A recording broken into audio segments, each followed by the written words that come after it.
పోతన భాగవతము అష్టమ స్కంధము గజేంద్ర మోక్షము 65వ పద్యాన్ని మనం తెలుసుకుందాం.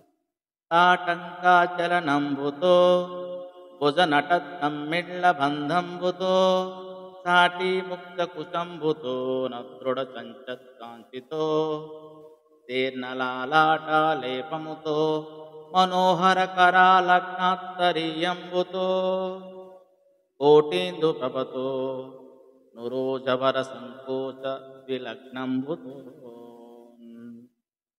గజేంద్రుని కాపాడాలని పరుగు పరుగున వెళ్తున్న భర్త వెంట కోటి చంద్రుల కాంతి నిండిన ముఖంతో లక్ష్మీదేవి కూడా వెళుతుంది.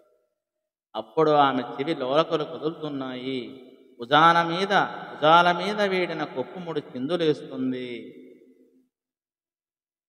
వడ్డానం వదిలైపోయింది. నుదుటి మీద రాసుకున్న లేపనం చెదిరిపోయింది. మోము కోటి చంద్రుల కాంతితో నిండిపోయింది.